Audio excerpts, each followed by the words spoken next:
Good morning, people. So, welcome to my new vlog.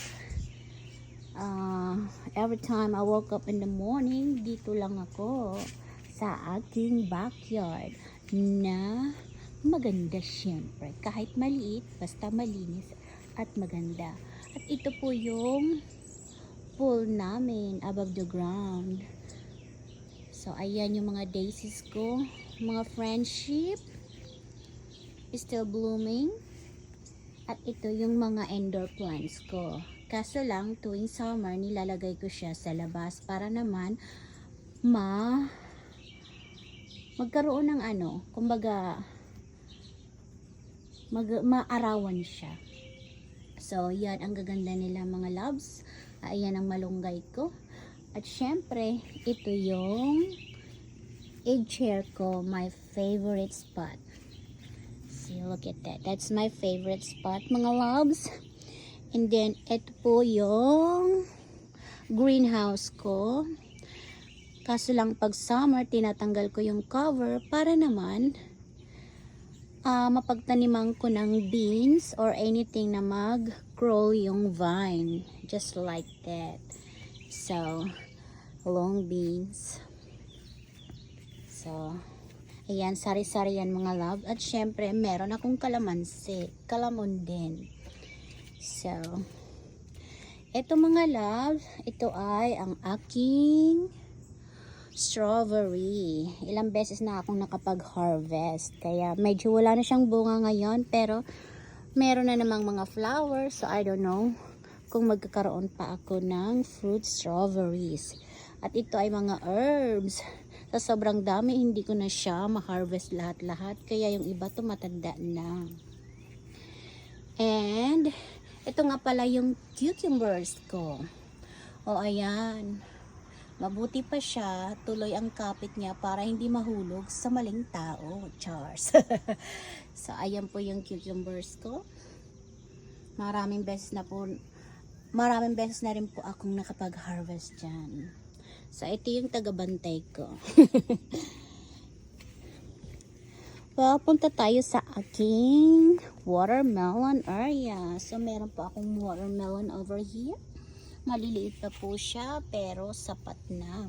At syempre, hindi ko akalaing na ipagsama ko yung pumpkin at watermelon. But still okay, it's worth it.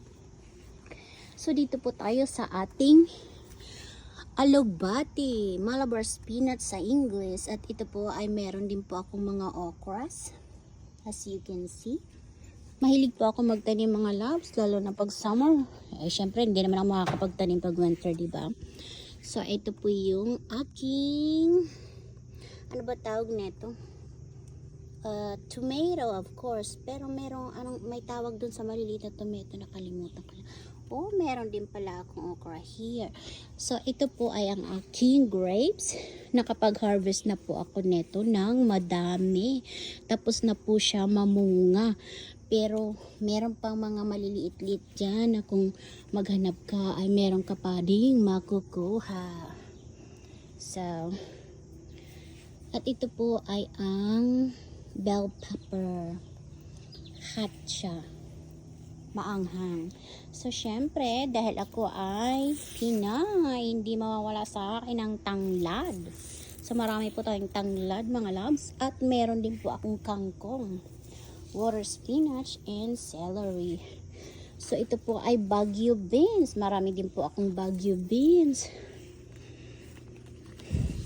Meron po akong lemon, pero hindi po ako binigyan ng bunga this year. I don't know why. And I do have more malunggay. So, yung mga loves. At ito po ay ang aking mga tomato. Na kung titingnan nyo po, sila po ay nakapaso lamang. Pero, tingnan nyo naman po ang mga bunga. Cheers! At syempre, meron din po akong talong or eggplant. Ayan. May mga bunga din po sila kahit sila ay nakapaso lang.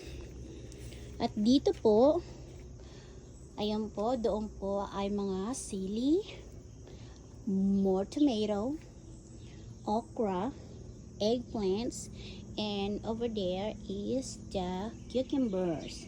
So, ito po ang area na to ay ang aking corn. Pero hinarvest ko na po yung corn ko. So, pinalitan ko po ng alubati. O, diba? Habang summer, kailangan natin sulitin ang pagtatanim.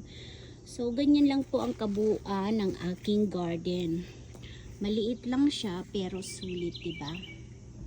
Ayan, until there.